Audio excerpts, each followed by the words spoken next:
Hey everyone, Monk here, and welcome to my Ice Cannon build for Stonethorn patch. I have extensively played this build in the last few weeks, mostly in Battlegrounds, and I have been loving it. I'm not gonna claim that it's the best build out there because with the recent changes to a lot of sets, the build diversity right now is huge. However, I do find this combination of gear and skills pretty decent in terms of damage, sustain, and defense. So as always, if you do like the build and it helps you in any way improving your game or give you some creative ideas, please make sure to leave a like and subscribe to my channel for future content. And if you have any feedback or questions, feel free to post them in comments below. So without any further delay, let's start with the stats. Please remember that these stats are completely self-buffed in no CP Cairo and without any continuous attack buff. So my Magden is still Nord, because the racial passive Nord provides are just too good to pass. Ultigen with almost 3000 resistances and bonus to health and stam makes such a solid base for any class. And if Nord, I'll probably do an Imperial or a Dunmer, but you could never go wrong with Nord. With almost 28,000 health, 16,000 stamina and 25,000 Magicka pool with 2000 recovery, base stats are decent enough. In any case, you would want to get your health in range of almost 28,000 or more if you don't want to get one shot by the gankers. Now as you see, mag pool is a bit low, and with almost 2500 spell damage, that isn't looking great either, but don't worry, we have our damage covered somewhere else. With 28,000 spell and 27,000 physical self-buffed resistances, it makes us tanky enough to survive incoming damage while still not compromising on the damage part. Now I'm not using any imp in this patch, so you can see that my crit resistances have been dropped a lot, but then the biggest incoming damage to be worried about is procs, which actually can't crit, and that is the reason why I have dropped imp and went with flat resistance to counter the procs.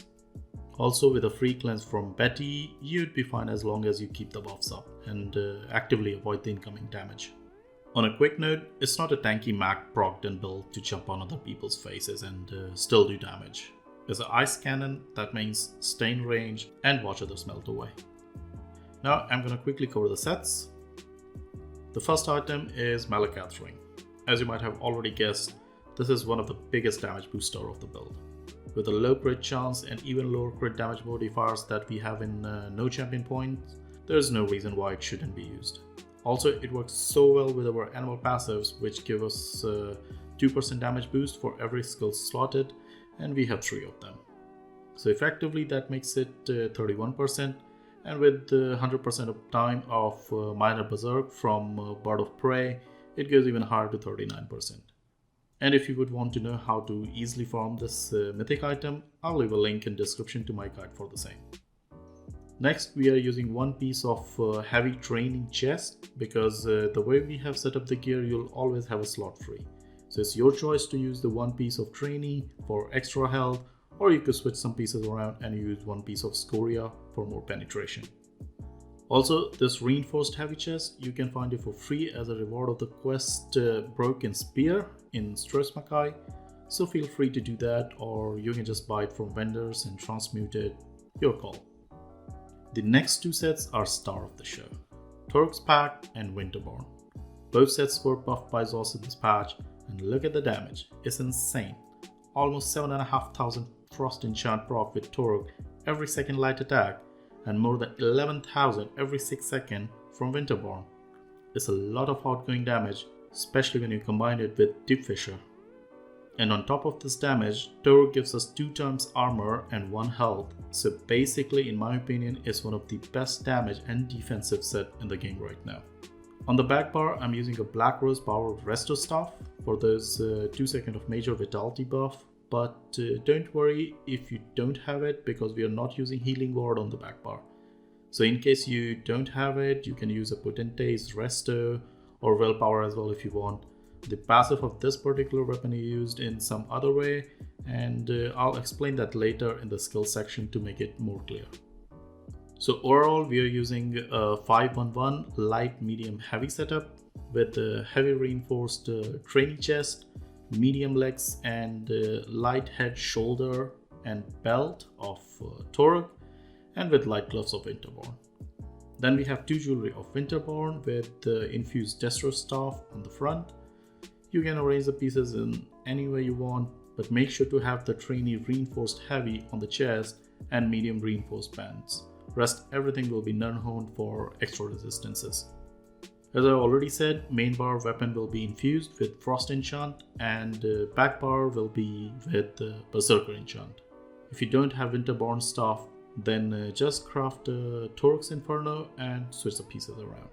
I'll also leave a link of my build on the USEP build editor, so in case you want to have a look how I have managed my pieces, or you want to play around and switch some pieces here and there, feel free to play around. And now let's go over the skills. I'll try to be as concise as possible. Front bar, first skill we have is Bird of Prey. 6 seconds of major expedition, but most importantly, as I have mentioned before, 100% uptime on minor berserk. In past, I wasn't using this skill, but I was a fool not to. 8% free damage is just too good to pass. Next skill is Fetch Infection, which gives us a decent dot, but most importantly 8% damage taken debuff for enemy players. So as you can see, we are stacking the damage modifiers in such a way where the reliance on base stats such as max mag or spell damage isn't the biggest concern anymore. Next skill is Deep Fissure, the main burst as well as armor debuff skill on our bar. Hits like a truck, and when combined with Winterborn, there's a lot of outgoing damage. One quick tip: always start your attack with this skill followed by a light attack and then Fetch an Infection and then Crushing Shock. That way your Crushing Shock, Winterborn proc, Torg enchant and Deep Fissure will all land together for the biggest burst, while enemy is already buffed with 8% damage taken debuff. Next we have Crushing Shock, our main spammable, as well as the Frost component from this skill has a guaranteed proc of Winterborn. Also I prefer it because the skill itself ignored 10% of enemy resistances, and if a kill was secured from this skill, which most of the time happens, you get 3000 Magicka back, which is really strong when it comes to sustain. The next skill is my favorite, Crystal Slap. Blocks any incoming range attacks up to 21,000 and reflects an almost 7,000 crystal shard back for each hit blocked, while giving us more than 800 mag back for every skill reflected. Defense, damage and sustain, all 3 in one skill. What is there not to love about it? And if you're wondering why I have it on front and not back, is because many times it's too much to swap bar in heat of battle and to use this skill. While having it on front not only makes it immediately available, but also gives us extra resistance just for slotting it. For the ultimate, we have Northern Storm, 4300 frost damage every second, 8 seconds of major protection for your group member who are in range, 15% extra mag for 30 seconds, and 40% speed reduction for anyone caught on it. And on top of it, it has a chance of 200% to apply the chilled effect and freezing them on the spot. This skill is overloaded with features. And then to top everything, it is a nightmare for those cloak spamming pesky Nightblades. Once they get caught in it, rarely they make it out alive. And did I mention it also gives resistance for just slotting it? So yeah, the best ultimate for any mag based Warden build. And now let's look at the back bar. The first skill is Race Against Time. This is my go-to skill when I need to move quickly, and not just because of the major expedition buff, but also because it removes any snare or immobilization from me. And on top of that, it grants me immunity for 2 seconds. So I basically use this skill, swap bar to use Crystal Slap, swap back, hit it again, and I'm gone. Makes it so fun to kite people around or for getting line of sight to avoid incoming damage in outnumbered scenarios. Next we have is Radiant Region, our only healing skill, and that is the weak point of the build.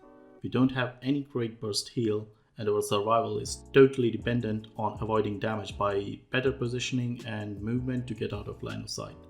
However, if you want, you can let go of Race Against Time and slot Arctic Blast there, but then you would be more relying on roll dodge, and being a mag build, it's not easy considering ground-based immobilization skills basically have no cooldown. So if you got caught in talents, there's no getting out of them if you're out of stam. The next skill is Harness Magicka, a decent shield which I typically use before using my ultimate and gives us some sustain as well. However, this skill can also be replaced with Arctic Blast if you so wish. it's not really a must-have skill on the build. Next one is Ice Fortress, minor protection and major resolve buff. All I can say is do not let it drop. It's a lot of damage mitigation to let go. Last skill before our ultimate is Blue Betty. Max sustain, free purge on every cast or every 5 seconds on its own. Source of heal from the Bond of Nature passive, which triggers a secondary effect from maturation passive, giving minor toughness, increasing our health by 10% for 20 seconds. So make sure that this is up all the time. You'll be using it quite a lot to purge, so don't worry about minor toughness, it should be up all the time. And now for the ultimate, we are using Resto Staffel the Life Giver. And this is where the Black Rose Resto comes in effect. Using this skill does an auto cast of Healing Ward, Radiant Region and Combat Prayer. And Ward triggers the effect of Black Rose Staff. So basically when in crunch, I use the Harness and fire the ultimate. Followed by a roll dodge, it gives us enough time to get back to full health and be ready to go back on the counter offensive. And honestly, this patch with the increased incoming damage and all the proc sets, I'm finding myself using this skill more and more than our other offensive ultimate. So for you out there, use your own judgment as to when to fire which ultimate. And with this, it wraps the build. Now a few end of build pointers to help you succeed out there. First, it's not a tank build, so don't try to face tank people with it. Stay in range and avoid incoming damage with the crystal slab or with better positioning. The biggest lack of this build is a proper stun, and that is not counting the snare from Winterborn. So stay with your group and utilize as much as possible of the stun they offer. And last, you might come across a lot of tanks this patch. Ignore them unless you have your whole team going at them. Try to take them solo is a waste of time, resources, and chances are his teammates will be back before yours arrive and you get wrecked. I think I have covered all the necessary info about the build. However, if you still have any questions, feel free to post them in comments below. See you soon in the next one.